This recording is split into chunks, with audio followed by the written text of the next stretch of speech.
Hey everyone, how's your day going? Whether it's been good or rough, you're not alone. So sit back, relax, and let's step into the world of mystery together.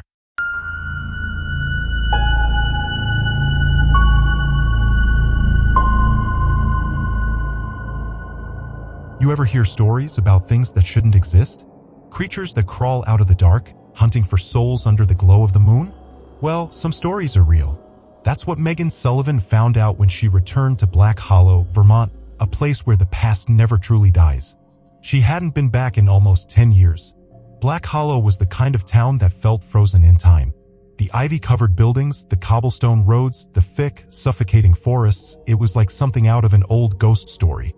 Her grandmother, Eleanor Sullivan, had lived there her entire life. And she had always warned Megan about the things in the dark, about whispers in the wind, about the dangers that come after nightfall. Megan had always laughed it off. But the moment she stepped through the door, Eleanor pressed a small golden cross necklace into her palm. "Wear this, Meg. Don't take it off." Megan smirked. "What, are you afraid I'll get cursed or something?" Her grandmother's face was grim. "It's not a joke. Just wear it." That night, Megan met up with her childhood best friend, Jessica Doyle, at O'Malley's Tavern, a cozy bar near the town square.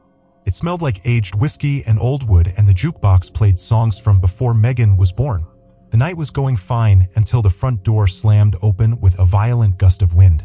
A disheveled old man stumbled in, eyes wide and bloodshot, his breath coming in harsh, ragged gasps. His face was ashen, his hands shaking. "He called my name," he rasped. "He's coming for me." The entire bar fell into silence. Jessica sighed. "Ignore him. That's just old Tom. He's been saying that for years." But Megan? She felt a chill creep up her spine. Something about the way Tom's voice cracked with terror told her this wasn't just another drunken ramble. It was past midnight when Megan decided to walk home. Jessica offered her a ride, but Megan declined. The crisp night air was refreshing, and she had walked this road 100 times before.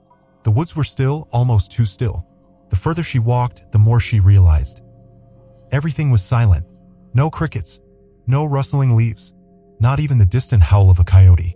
Then she heard it. Hoofbeats. Slow. Heavy. Getting closer. Megan's breath caught in her throat. She turned. A black horse stood in the middle of the road, its coat as dark as ink, its massive frame completely still. And sitting atop it, a rider. Draped in tattered black robes, motionless. And he had no head. Instead, he held it in his hands. The severed head was pale, grinning. The empty sockets where eyes should have been seemed to bore into her soul. Then the mouth moved. Megan. Her lungs locked up. She turned and ran. Her boots pounded against the dirt road, her breath coming in short, panicked gasps. Behind her, the hoofbeats thundered. The ground shook with every step, the sound growing louder. He was right behind her. She veered off the road, sprinting into the dark forest, her arms scraping against low-hanging branches. Then laughter. Low. Hollow. Amused.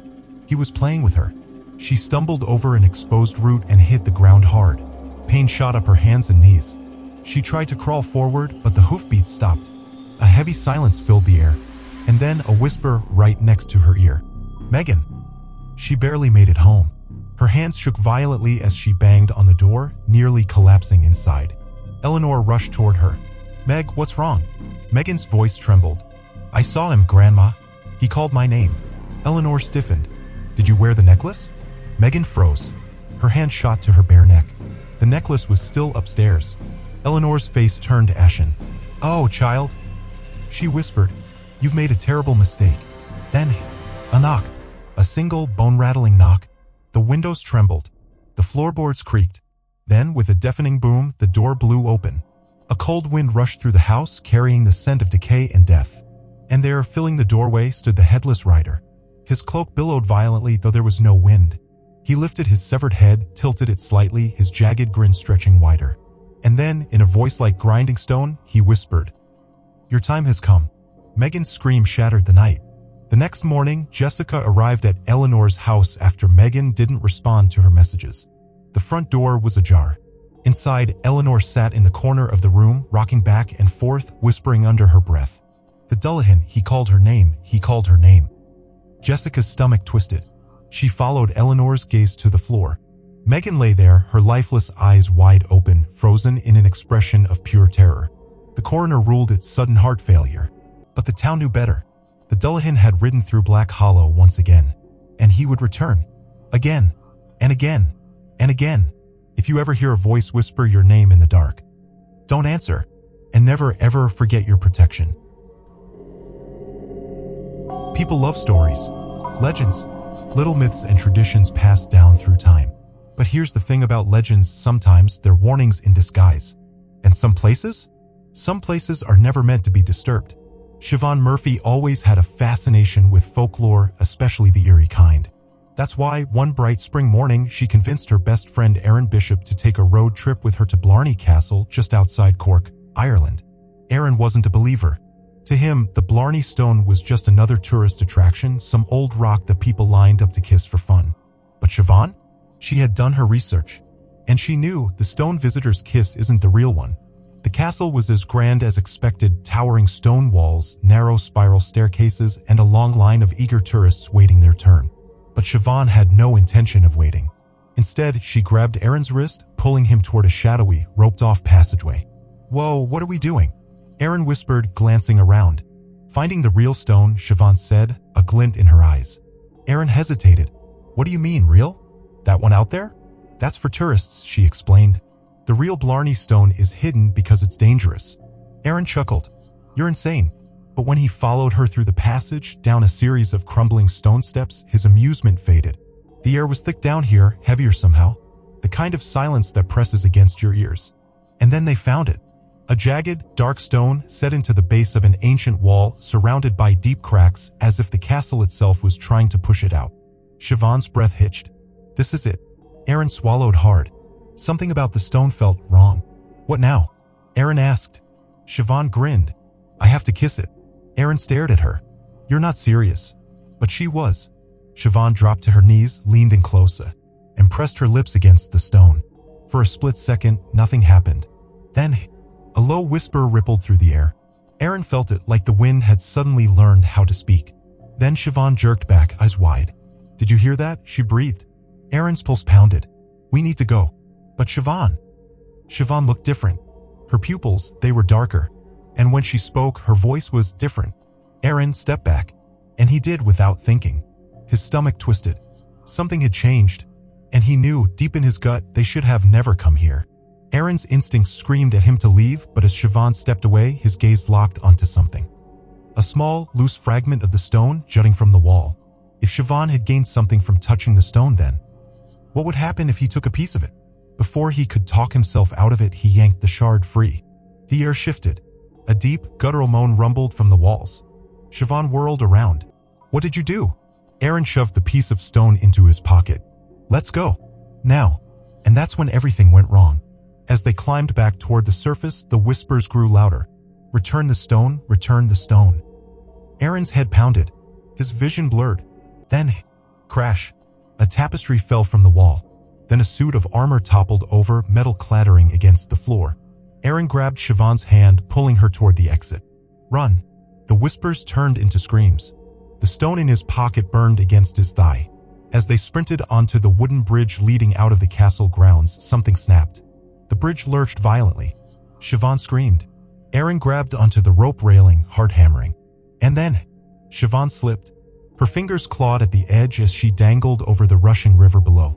Aaron lunged to grab her, but at that moment, the stone in his pocket shot out, landing directly on her chest. Her eyes widened.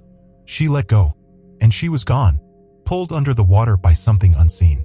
Aaron barely had time to process what had happened before his footing gave out. The bridge gave way, and he plummeted into the dark waters below.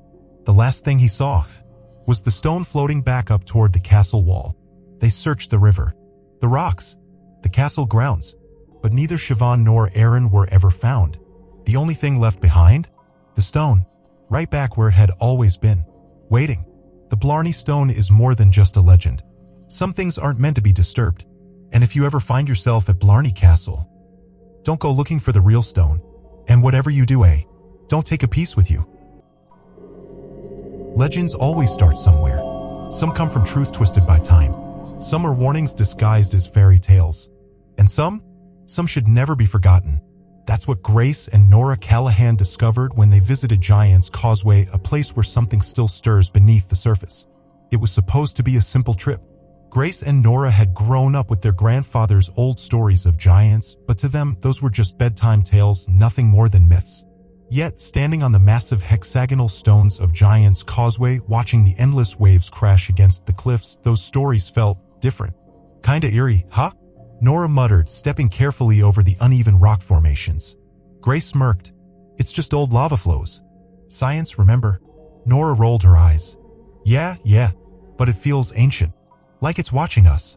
Grace didn't admit it, but she felt it too. The air was thick, like the earth was holding its breath. The first tremor was barely noticeable, just a small shift beneath their feet. Then a second one, stronger. Grace and Nora froze as the stones beneath them vibrated. Then, without warning, the ground split apart. A deep crack tore through the causeway, stretching wide and deep. Nora's scream ripped through the air as she lost her footing and fell into the abyss below. Grace lunged, but she was too late. Her sister had vanished into the darkness. Then she heard it. A low, guttural growl. Something was down there, and it was waking up. Before Grace could react, the ocean swelled, rising as if something enormous was emerging from beneath it. A shadow broke the surface. Then another. And then, a giant stepped onto the shore. Benandener, the Scottish giant of legend. Towering stories high, his massive form dripping with seawater, his eyes burning with ancient rage. And then, a second figure rose from the ground itself.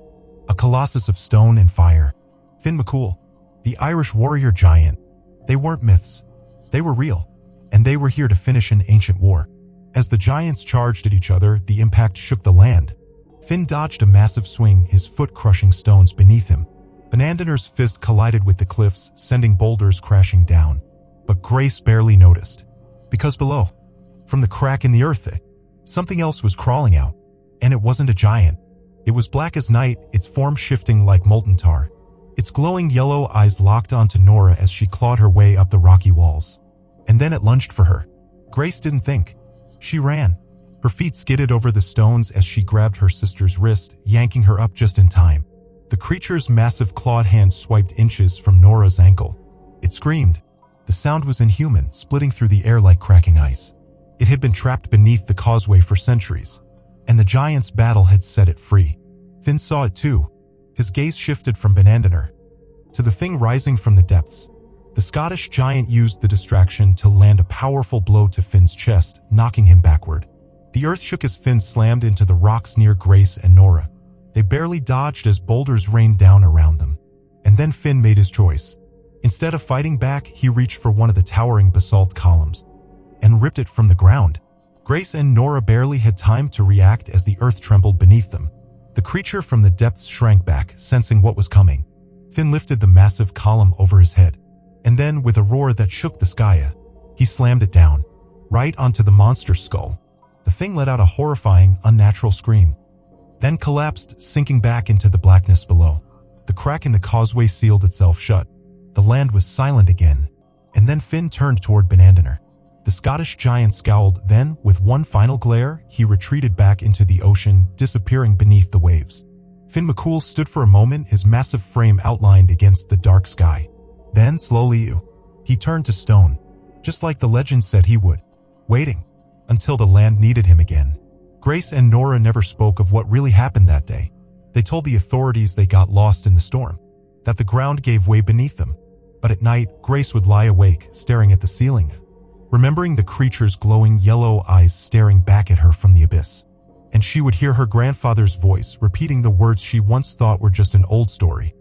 The giants never truly sleep. And below the causeway, something else is waiting. Some battles never end. Some things should stay buried. And if you ever visit Giant's Causeway, stay on the path. Don't wander too far. And whatever you do, don't wake the giants.